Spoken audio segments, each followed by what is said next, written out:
ৰাম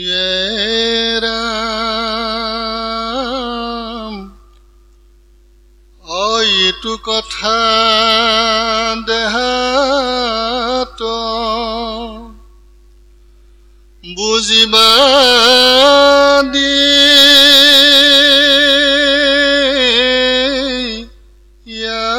মন সাংখ্য কথনৰ বাবে শুনা প্ৰয়োজন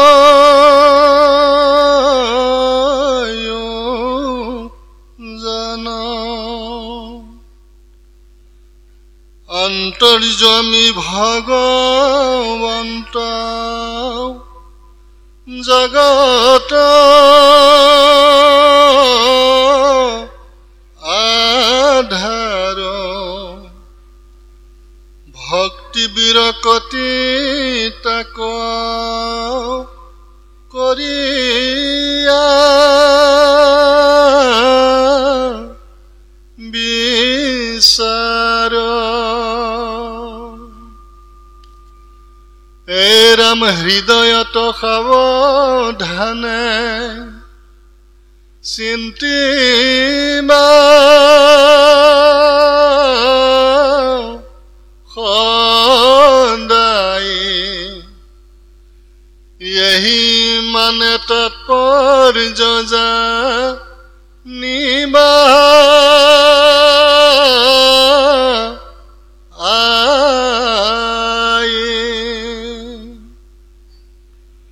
ব্ৰহ্মা নাৰদৰ আগে জিসাংখ্য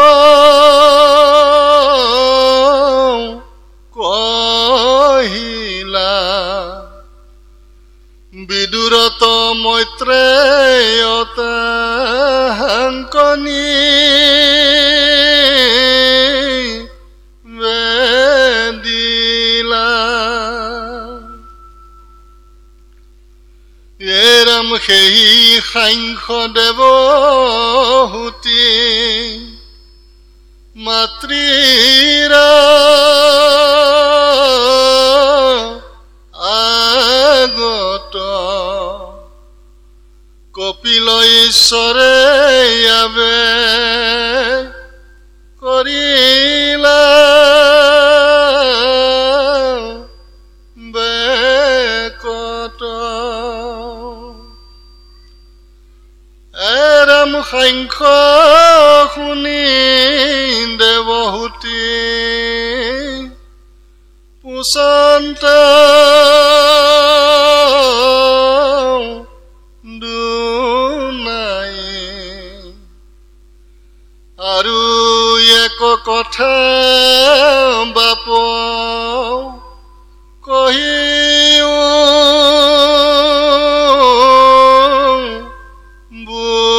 বুজাই প্ৰকৃতি পুৰুষ দুইৰ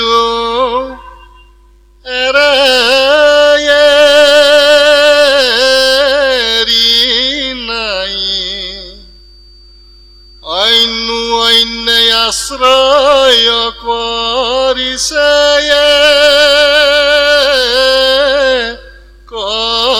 কথাই নাহি ভিন্ন ভাৱ যেন জলৰ ৰসৰ প্ৰকৃতি পুৰুষ দুইৰ সেই তন্তৰ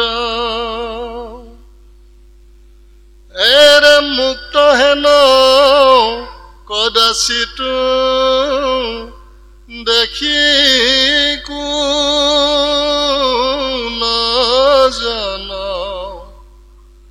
তাৰো পুনু সংসাৰ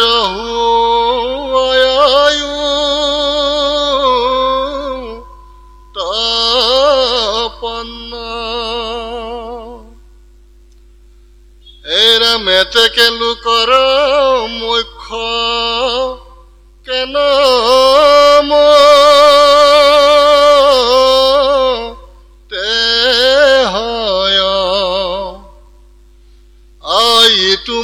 সংশয় আছে দিয়ক্ৰী পাময় হৰি ৰাম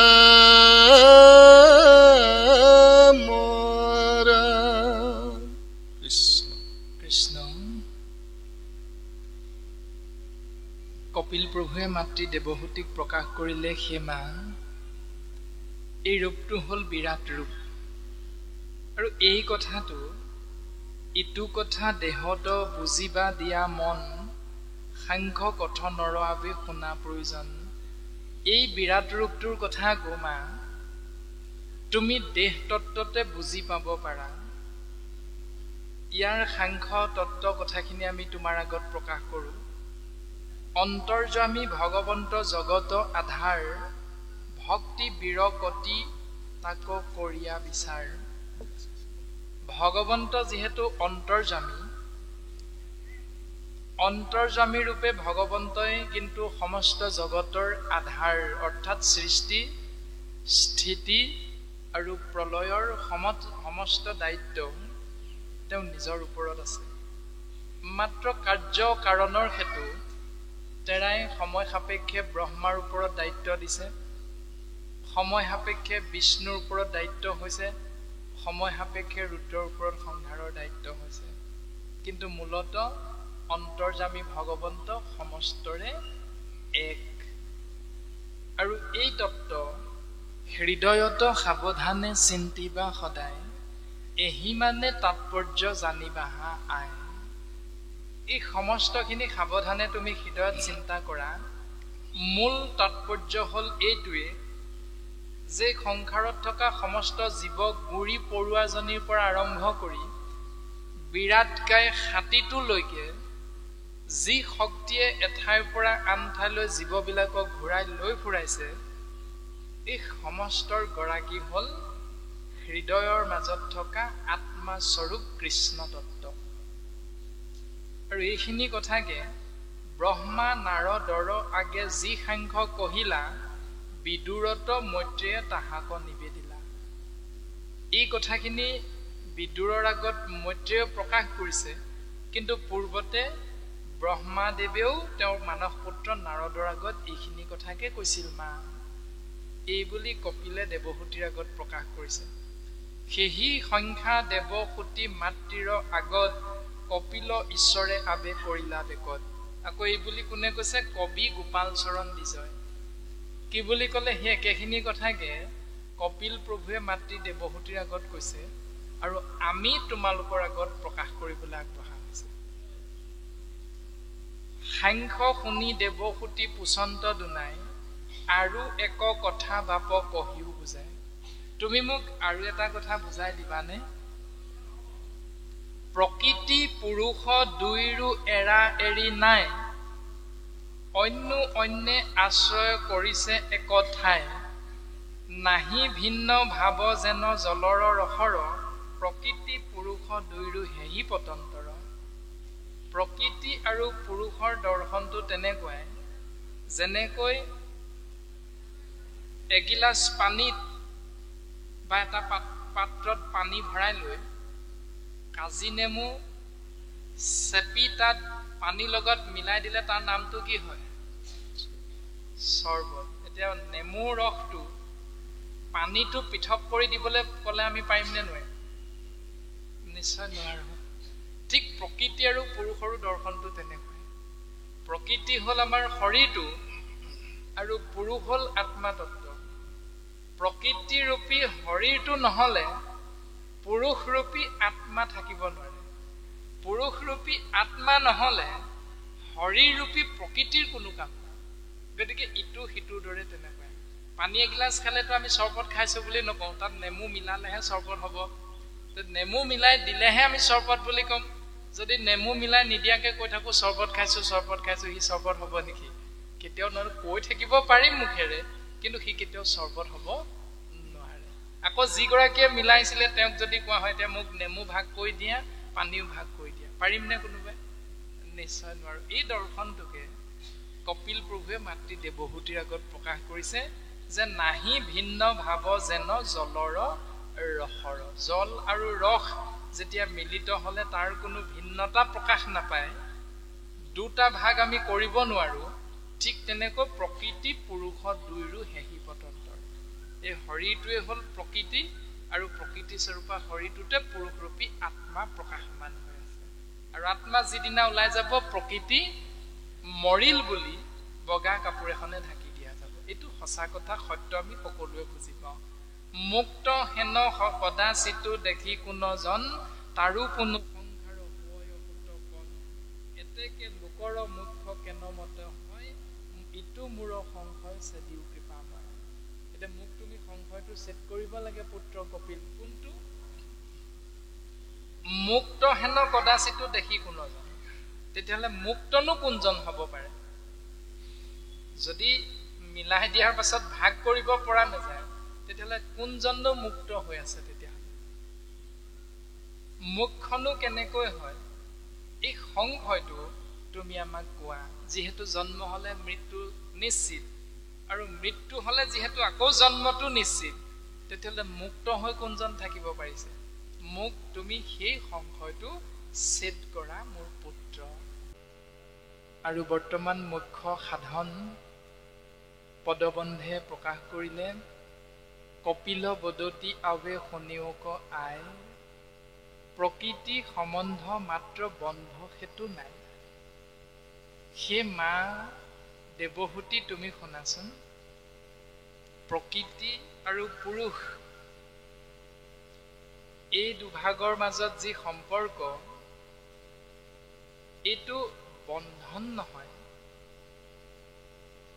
আজি যে আমি শিৱসাগৰৰ পৰা আহি আপোনাসৱৰ মাজত উপস্থিত হলো, আপোনাসবো যে বিভিন্ন স্থানৰ পৰা আহি এই পুণ্যধামত আমি সকলো একেলগ হলো, এই একেলগ হোৱা সময়খিনিত যে কৃষ্ণ কথা পাতিলো, আলোচনা কৰিলো, এইটো হল আনন্দ। আৰু প্ৰকৃতিৰ লগতো আত্মাৰ সম্বন্ধটো তেনেকুৱাই। ই বন্ধন নহয়, এটা সম্বন্ধহে থাকে। প্ৰকৃতি সম্বন্ধ মাত্ৰ বন্ধ সেইটো নাই। কোনো কাৰণ নাই বান্ধ খাই থাকিবলৈ ইয়াৰ লগত। আজি প্ৰাণজিত নামৰ শৰীৰটোক আপোনাৰভাৱে কিবা এটা কাৰণে ভাল পাইছে, সেই কিবাটো হল কৃষ্ণ কথা। কৃষ্ণ কথাৰ কাৰণেহে ভাল পাইছে, নহলেতো আমি কৰ ল'ৰা, কি কথা, কিমান পঢ়া, মাক দেউতাক আছে নে নাই, এইবিলাকতো আমি কোনোদিন সোধা নাই। প্ৰাণজিতক সুধিছো জানো? নাই সোধা। কেলে নাই সোধা? সেইবিলাক আমাৰ জানিবলৈ প্ৰয়োজন নাই। তেওঁ কৃষ্ণ কথা কয়, শুনি কিবা এটা ভাল লাগে, শুনি থাকো, সেইটোহে সম্পৰ্ক আছে। প্ৰাণজিত নামৰ শৰীৰটো শিৱসাগৰলৈ পুনৰ উভতি যাওঁতে গাড়ী এক্সিডেণ্ট হৈ এখন সংসাৰৰ পৰা যাবগৈও পাৰে। তাৰ কাৰণে আপোনালোকেতো প্ৰাণজিতৰ কাৰণে শ্ৰাদ্ধ নাপাতে, পাতিব জানো? কোনোতো নাপাতে। বোলে আমাৰ ইয়ালৈ আহিছিল, 4 ঘণ্টা থাকিল, সেইদিনা কৃষ্ণ কথা কলে, হেৰা তেওঁৰ হৈও আমি ইয়াত শ্ৰাদ্ধ ভাগ পাতো দিয়া, পাতিবনে আপোনালোকে? নাপাতে কোনো। সেইটোৱে সম্পৰ্ক। তাৰমানে কৃষ্ণ নাম কব, আমি শুনিম, আনন্দ পাম, এয়াই সম্পৰ্ক প্ৰকৃতি আৰু পুৰুষৰ মাজত। এইটোৱে সম্পৰ্কৰ লক্ষণটো, দৰ্শনটো। কিন্তু গুণ বৃদ্ধি কৰি আসক্ত হয়, আসক্তি গুচিলে জীৱে মুকুতি পাওঁ। গুণবিলাকৰ বশৱৰ্তী হৈহে জীৱ বন্ধন হৈ থাকে, বান্ধ খাই থাকে। মানে তম গুণ, ৰজগুণ, সতগুণ।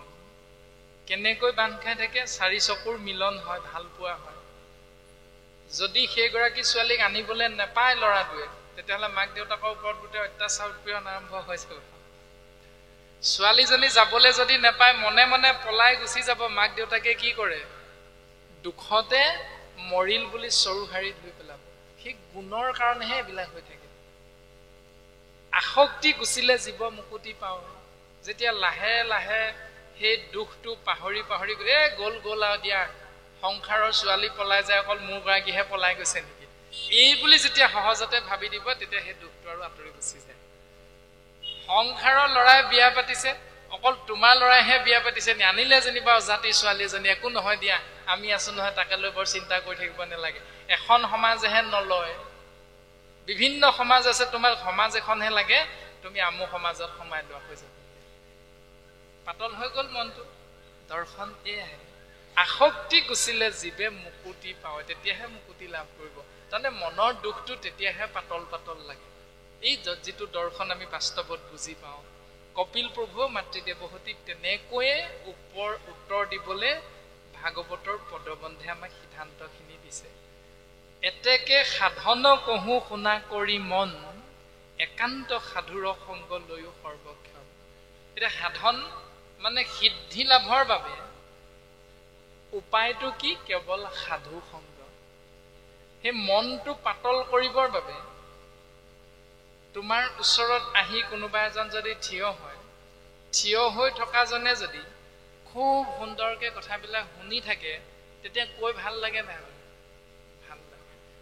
ৰান্ধনীগৰাকীয়ে আটাইতকৈ ভাল পায় তেতিয়া, যেতিয়া আগবঢ়াই দিয়া সিদ্ধান্ত পাত্ৰভাগত ভাজি, দাইল, বিধে বিধে ব্যঞ্জন উপকৰণ আগবঢ়াই দিওঁতে খাবলৈ গ্ৰহণ কৰিবলৈ বহা বাপসকলে যেতিয়া কাঁহীত মানে পাত্ৰখনত একো এৰি থৈ নোযোৱাকে খাই যায়, তেতিয়া ৰান্ধনীগৰাকীৰ মনটো বৰ ভাল লাগে। মই আজি ৰন্ধন কৰাখিনি চাগে খুব সুস্বাদু হৈছিল।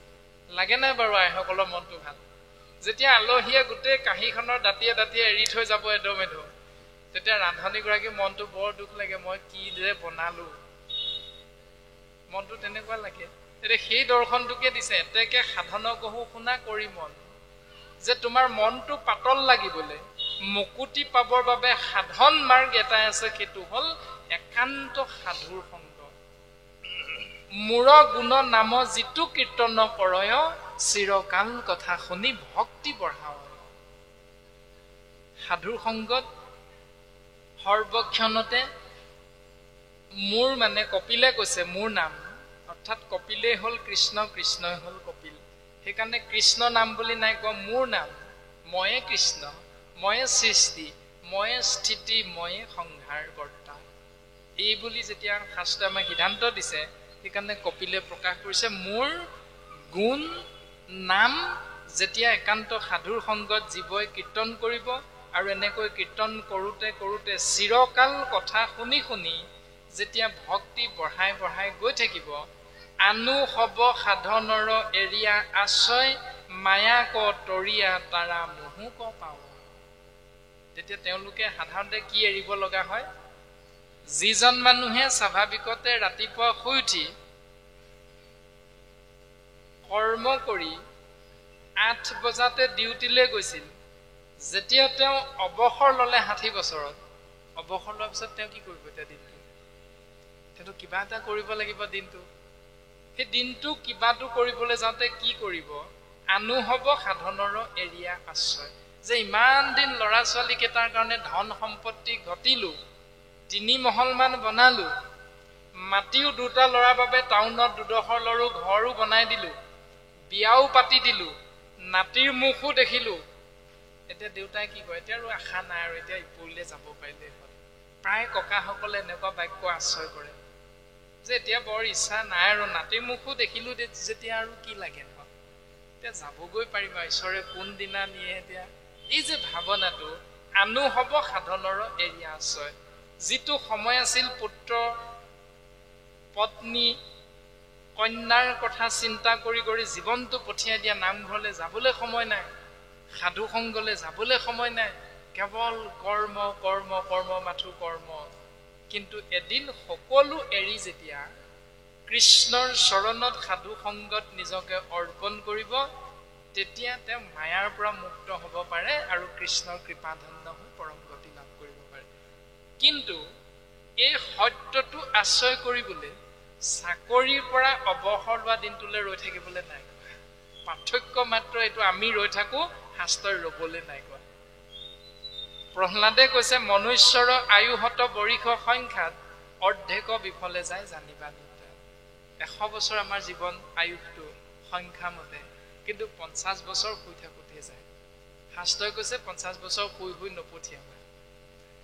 কিন্তু আমি পঠিয়াইছো 20 বছৰ বৰিষ বিংশতি জানা যায় উমলন্তে নেও দশ যায় জানা ধন উপাৰ্জন্তে সৰ্বশেষে বৃদ্ধকাল বৰিষ বিংশতি একো কাৰ্য সাধিবেক নাহিকে শকতি। এতিয়া প্ৰহ্লাদে 5 বছৰ বয়সত দৈত্যৰ লগৰীয়া শিশুসকলক মানে দৈত্যৰ পুত্ৰ শিশুসকলক উপদেশ প্ৰদান কৰিছে।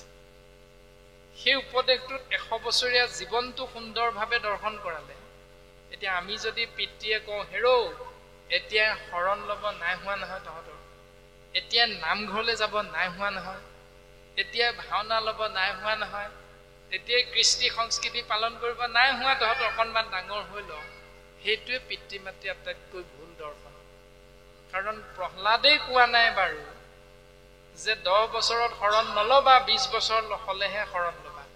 এই বুলি প্ৰহ্লাদে 100 বছৰীয়া জীৱনটো যেতিয়া দৰ্শন কৰাইছে তেতিয়া এবাৰো নাই কোৱা 40 বছৰত ভজন নলবা, 60 বছৰত চাকৰিৰ পৰা অৱসৰ লোৱাৰ পাছতহে ভজন ল'বা। এটাই সিদ্ধান্ত দিলে হেন জানি শিশু হব এৰা আন কৰ্ম ধৰিও কুমাৰ কালে ভাগৱত ধৰ্ম।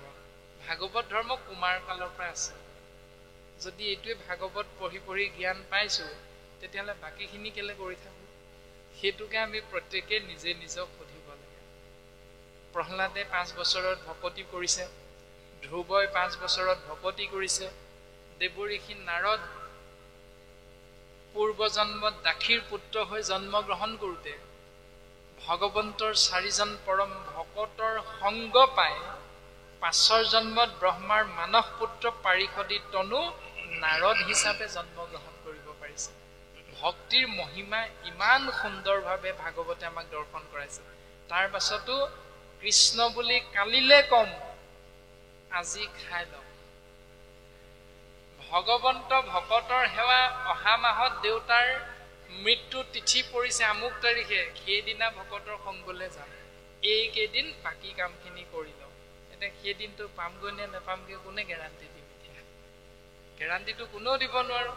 সেইকাৰণে যি সময়ত যেনেকে আছো কেৱল কৃষ্ণ নাম আশ্ৰয় কৰি জীৱনটো আগবঢ়াই নিবলৈহে গুৰুজন বস্তুৱে আমাক ভাগৱতৰ দ্বাৰা উপদেশ প্ৰদান কৰিছে।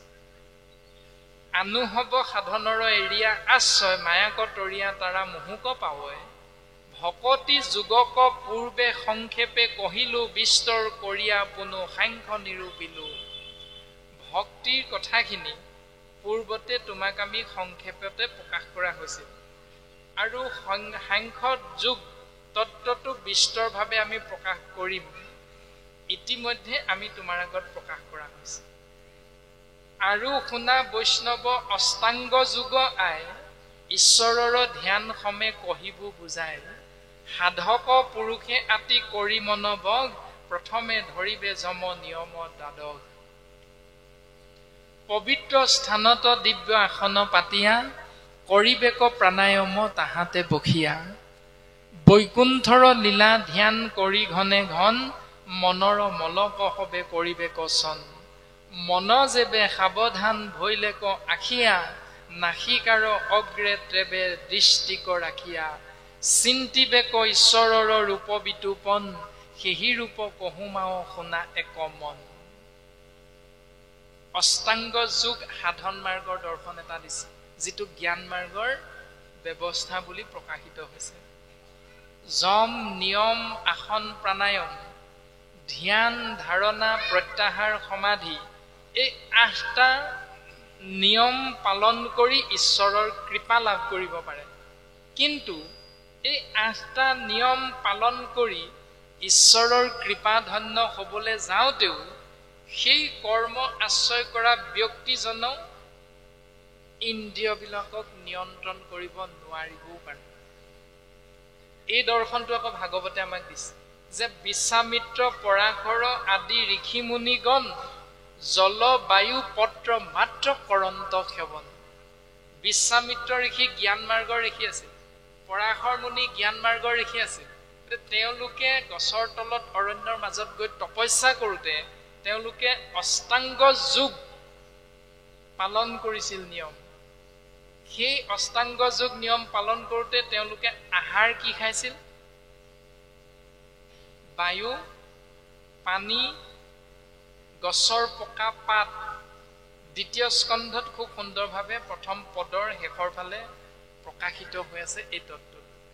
এতিয়া বিশ্বামিত্ৰই ইমান কঠোৰ ব্ৰত সাধন কৰি, অষ্টাংগ যোগ সাধন কৰি, সিদ্ধি লাভ কৰি ঈশ্বৰক পালে যদিও তেওঁ কিন্তু মেনকাৰ প্ৰেমত পৰিব লগা হৈছে।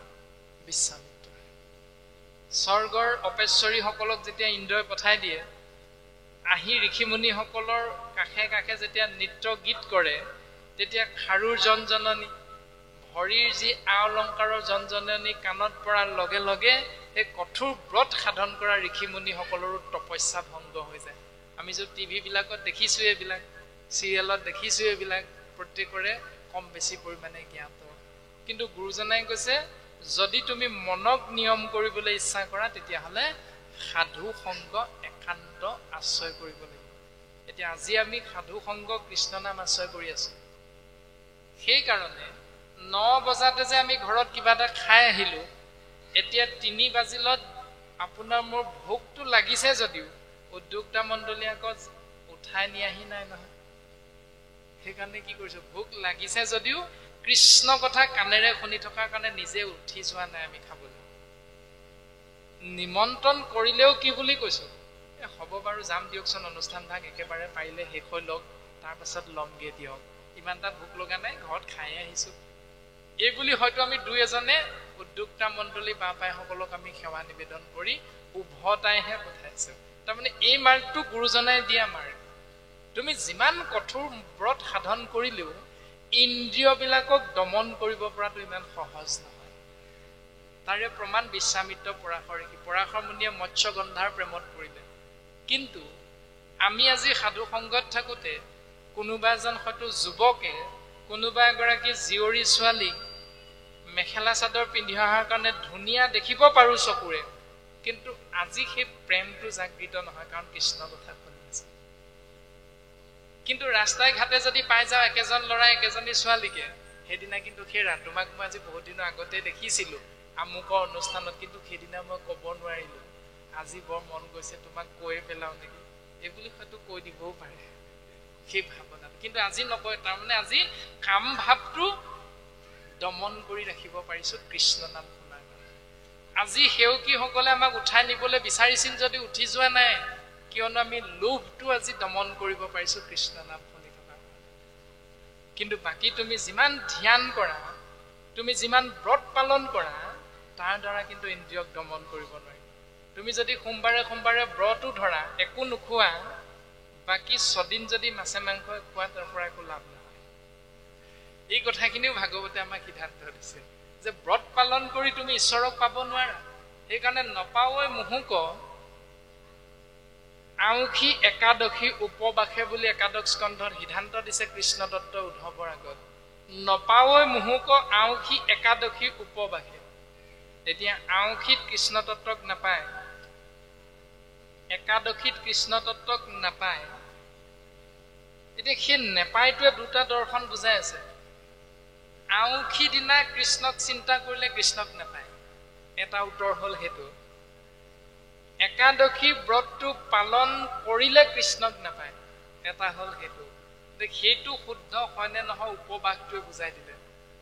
উপবাসে থাকিলে মুখ নোপোৱা, তাৰমানে একাদশী ব্ৰত পালন কৰিলে মুখ নোপোৱা, এই দৰ্শনটো দিলে। উপবাসে মানে একো নোখোৱাকে থাকিলে মুখ নোপোৱা, কাৰণ মই অন্তৰাত্মাত আছো, মই তোমাৰ হৃদয়তহে আছো। মোক তুমি আহাৰ দিয়া, আকৌ মোৰ আহাৰটো কি? কৃষ্ণ বিষ্ণু হৰিৰাম, মোৰ নামেই মোৰ আহাৰ। গতিকে মোক মোৰ নামৰ আহাৰটো নিদিয়াকে তুমি বাকীখিনি খাই আছা, তাৰ দ্বাৰা মোক তুমি লাভ কৰিব নোৱাৰা। এই দৰ্শনখিনি আমাক সুন্দৰভাৱে বুজাই আছে, মাত্ৰ আমি বুজিবলৈ চেষ্টা কৰিব লাগে। আৰু এনেকৈয়ে কপিল প্ৰভুৱে মাতৃ দেৱহূতিৰ আগত প্ৰকাশ কৰিলে, চিন্তিবেক ঈশ্বৰৰ ৰূপ বিতোপন, সেহি ৰূপ কহুমাও শুনা এক মন। মোৰ ৰূপটো চিন্তা কৰিবলৈ কৈছে মাকক। কেতিয়া? আমি যে পুৱা গধূলি গুৰু সেৱা কৰোঁ, সেই গুৰু সেৱা কৰা সময়কণ যিহেতু একান্ত নিজা সময়, সেইকাৰণে সেইখিনি সময় অন্তত ঈশ্বৰৰ চিন্তা, শাস্ত্ৰই দিয়া সেই ৰূপটো আমি আনিবলৈ চেষ্টা কৰিব লাগে। আৰু যেতিয়া জানিব আমাৰ ৰূপটো মনলৈ আহিছে তেতিয়া ভক্তি পূৰ্ণাংগ ৰূপ পাইছে আৰু যদি ৰূপটো মনলৈ নাহি আমি কৰা ভকতি কেনেকুৱা আপোনাৰ হবে জানেই প্ৰায় বাপজনে নামঘৰত গুৰু সেৱা কৰি পুৱাতে যেতিয়া বাহিৰলৈ আহি আমি খলি ধলিকে আইগৰাকীক চিঞৰো নহয় হেৰা শুনিছানে বোলে শুনিছানে হেৰা আইগৰাকীয়ে পাছফালৰ পৰা একদম চাদৰৰ আগেৰে হাতখন মচি মচি আহি বোলে কি হ'ল ইমান ডাঙৰকে চিঞৰি আছে এতিয়া মোৰহে কি হ'ল তো আকৌ কি হ'ল ইমান ডাঙৰকে চিঞৰিছে আনকালে নিচিঞৰে এই পদূলি মূৰত মাছ বেপাৰীটোৱে বেল দি আছিলে শুনা নাই বোলে মই নাই শুনা আপুনিনো কেনেকে শুনিলে মই গুৰু সেৱা কৰি থাকোতে শুনি আছিলো তাৰমানে শাস্ত্ৰই কৈছে এটা আপুনি মই পালন কৰি আছো সেইকাৰণে আপোনাৰ মোৰ খেলি মেলিখিনি হৈ থাকে গৃহৰ মধ্যে যে মংগল বিচাৰোতে অমংগল হৈ থাকে মূল কাৰণবিলাক এইবিলাক যি ধৰণে যদুবংশৰ শিৰোমণি হ'ল কৃষ্ণ তত্ত্ব যিদিনালৈকে কৃষ্ণক শ্ৰদ্ধা কৰি আছিল যদুবীৰসকলে তেতিয়ালৈকে যদুবংশ ঠিকেই আছে আৰু যিদিনাই যদুবীৰসকলে কৃষ্ণক নিজৰ লগৰীয়া বুলি ভাবিলে যিদিনাই যদুবীৰসকলে কৃষ্ণক ভতিজাক সম্বন্ধত সন্মান কৰিবলৈ ধৰিলে যিদিনা যদুবীৰসকলে ভাবিলে মোৰ ল'ৰা বুলি মোৰ ল'ৰাৰ বয়সৰ ইয়াক মই কৃষ্ণ বুলি মাতিম নি ইয়াক মই ঈশ্বৰ বুলি মান্যতা প্ৰদান কৰিম নি এনেকৈ যেতিয়াই যেতিয়াই যদুবীৰসকলে সৃষ্টি স্থিতি প্ৰলয়ৰ গৰাকী কৃষ্ণ তত্ত্বক নিজৰ নিজৰ ভাৱনাৰে ভাবিবলৈ ধৰিলে সংসাৰ বন্ধনৰ মাজেৰে সেইদিনাই কৃষ্ণ তত্ত্বই কাল ৰূপ ধাৰণ কৰি যদুবংশ ধ্বংস কৰিছে আমি সকলোৱে জানো এইটো কথা শাস্ত্ৰই প্ৰমাণ দিছে আমাক এইটো ঠিক তেনেকৈ ভাগৱত বাংময় মূৰ্তি ক্ষুদ্ৰ সংস্কৰণ গুণমালাক যেতিয়া নামঘৰৰ আসনত প্ৰতিষ্ঠা কৰিম গোটেই গাঁওখনৰ ৰাইজে জগতৰ মংগলৰ অৰ্থে ৰাইজৰ মংগলৰ অৰ্থে সেইদিনাৰ পৰা আমাৰ মংগল হৈ থাকিব কিন্তু যিদিনাই নামঘৰত প্ৰতিষ্ঠা কৰা বাংময় মূৰ্তিয়ে কৈ থকা কথাখিনি নকৰি নিজৰ মতেহে কৰিবলৈ চিন্তা কৰিম নিয়মবিলাক পালন সেইদিনাৰ পৰা যদুবংশ ধ্বংস হোৱাৰ দৰে ভাগৱতে মংগলৰ বিপৰীতে অমংগল হিচাপে কাল ৰূপ ধাৰণ কৰি সেই গৃহস্থী সেই জীৱক বিপথে পৰিচালিত কৰি ধ্বংস কৰিব চিন্তা আমাৰ প্ৰত্যেকৰে নিজৰ নিজৰ কোনটো আশ্ৰয় কৰিম কোনটো নকৰিম মংগল লাগে নে অমংগল হলেও হ'ব চিন্তা প্ৰত্যেকৰে নিজৰ নিজৰ আৰু এনেকৈ গোপাল চৰণ দ্বিজ গুৰুজনাই সিদ্ধান্ত দি দিলে যে জয় জয় কপিল স্বৰূপ কৃপাময় ভকতি বিৰক্তি যিটো কৰিলা উদয় মূৰ সৰ্বক্ষণে তজু পদে শৌকৰতি এহি কৃপা কৰা বাপ অগতিৰ অগতি গোপাল চৰণ দ্বিজ গুৰুজনাই ভগৱন্তৰ চৰণ কমলত সেৱা নিবেদন কৰিছে যে হে প্ৰভু আমি তোমাৰ গুণ জগতৰ জীৱৰ মংগলৰ অৰ্থে প্ৰকাশ কৰিবলৈ আগবাঢ়োতে জ্ঞাতে অজ্ঞাতে আমাৰ যি অপৰাধ ৰৈ গ'ল হে প্ৰভু তুমি আমাক তাৰ বাবে কৃপা কৰা তোমাৰ চৰণত দাসৰো দাস ভাবি কিংকৰৰো কিংকৰ ভাবি এক কণিকা ঠাই দিয়া প্ৰভু এই বুলি আমি সমস্ত জীৱৰ মংগলৰ অৰ্থে গুৰুজনাই ভগৱন্তৰ চৰণত সেৱা নিবেদন কৰিছে এইটোৱে হ'ল মহান চিন্তা আৰু বৰ্তমান পদে ইমানকে ক'ল ভাগৱত অনুষ্ঠানত কীৰ্তন কৰা আগমুহূৰ্তত আমাৰ এভাগী শৰাই অৰ্চন কৰা হয় এই শৰাই ভাগত আগলতি কলপাত ব্যৱহাৰ কৰে এই কলপাত ভাগ কিয় ব্যৱহাৰ কৰিব লাগে আৰু ইয়াৰ গুণ কি এই বিষয়টো যদি আপুনি আমাক অকণমান বুজাই দিয়ে আমি নথৈ আনন্দ পাম কৃষ্ণ কৃষ্ণ যিটো কথা সুধিলে বাপে সেইটো কথাৰ আমাৰ বৰ বিশেষ জ্ঞান নাই যদি ইয়াৰ বিশেষ কিবা তত্ত্ব আছে আমি নাজানো আমি শাস্ত্ৰতো তাৰ কিবা তত্ত্ব আছে বুলি আজিলৈকে পোৱা নাই তথাপিতো সমাজ বিশেষে বা সমাজত ভগৱন্তৰ অগ্ৰত শৰাই নৈবেদ্য আগবঢ়াই দিওঁতে আগলি কলপাত ব্যৱহাৰ কৰা হয় কিয়নো কলগছৰ প্ৰত্যেকটো অংগই জীৱৰ বাবে অতিব প্ৰয়োজনীয় পৃথিৱীত এজোপা বৃক্ষ আছে যাৰ নাম হ'ল কলগছ যিজোপা বৃক্ষ যিজোপা গছৰ কোনো এটা বস্তু অপ্ৰয়োজনীয় নহয় কিন্তু বাকী সকলো গছৰ হয়তো কিবা এটা নহয় কিবা অপ্ৰয়োজনীয় অংশ আছে কিন্তু কলৰ লগতে এনে গুণাগুণ নিহিত হৈ আছে যাৰ বাবে কলগছক বাকী গছবিলাকৰ ভিতৰত শ্ৰেষ্ঠ গছ হিচাপে প্ৰকাশমান হৈ আছে। আমি মাত্ৰ গানহে আগবঢ়াই দিব পৰা যাব, তাৰ বাহিৰে বেলেগ কিবা তত্ত্ব আছে যদি নাজানো, সেইটো জনাসকলক আপুনি সুধিব, অভিজ্ঞসকলক, তেওঁলোকে হয়তো ক'ব পাৰিব। কিন্তু আমি এইটো কথা শাস্ত্ৰসন্মতে প্ৰত্যেকেই হয়তো বুজি পাওঁ যে কি দিয়া পুজিম প্ৰভু চৰণে মুৰাৰী, তোমাৰ সেৱাৰ বস্তু নাপালো বিচাৰি।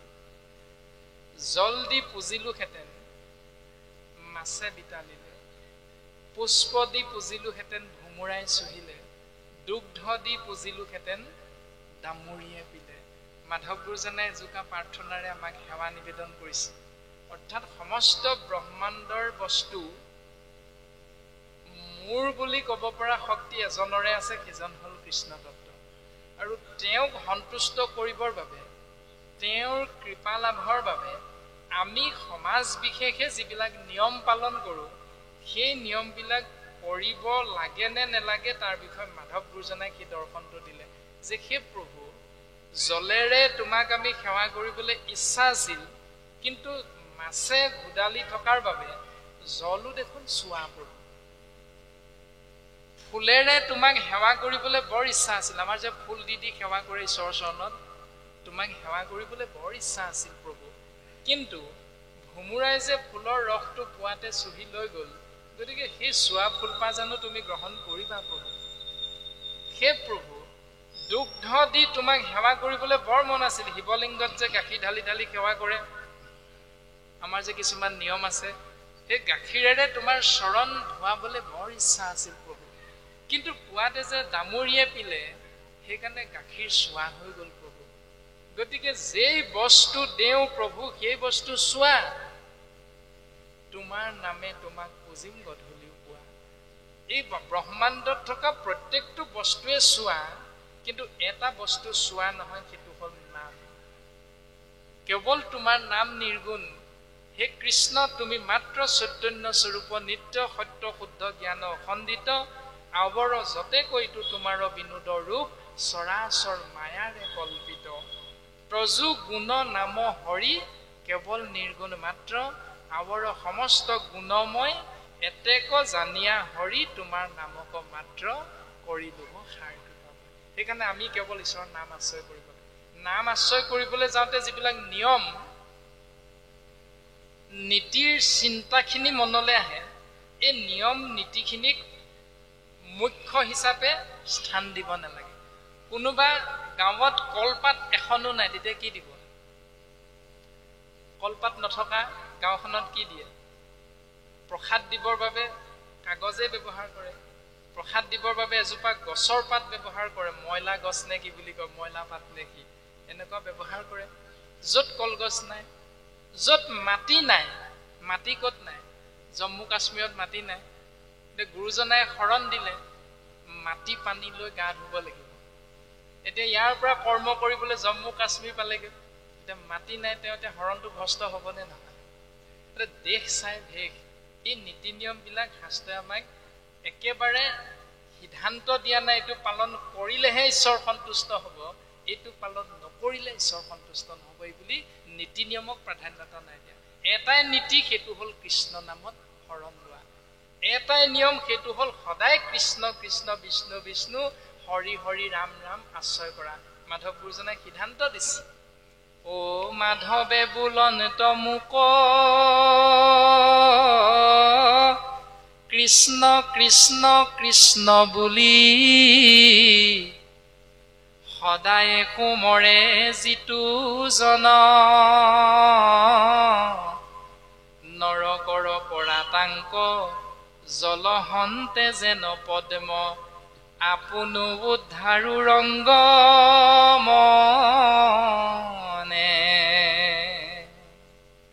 যিজনে সদায় কৃষ্ণ কৃষ্ণ কৃষ্ণ কৃষ্ণ কৃষ্ণ বিষ্ণু হৰি ৰাম জগত প্ৰসিদ্ধ নামেৰে জীৱনটো আগবঢ়াই নি থাকে, খাওঁতে শুওঁতে উঠোতে বহোঁতে বাক্যে বচনে খোজে কাটলে, তেওঁৰ প্ৰতি ভগৱন্তই নিৰ্দেশ প্ৰদান কৰিছে যে মাধৱে বুলন্ত মোক কৃষ্ণ কৃষ্ণ কৃষ্ণ বুলি এদিন সোমৰে যিটো জন বুলি নাই কোৱা, সদায় সোমৰে যিটো জন, জলহন্তে যেন পদ্ম, পদুম ফুল ক'ত ফুলে? পানীত, বোকাত। বোকাত ফুলা পদুম ফুল পৰা পানী বাঢ়ি বাঢ়ি গৈ থাকে, পদুম ফুল পৰা ওপৰলৈ আহি থাকে। আপোনালোকেতো দেখিছে, পদুম ফুল পৰা জন্ম হৈছে বোকাত, কিন্তু বৰষুণৰ পানী যিমানে দি বেছি হ'ব, পদুম ফুল সিমানে সিমানে পানী ওপৰলৈ আহি থাকে। এইটো আমি সকলোৱে দেখি আছো।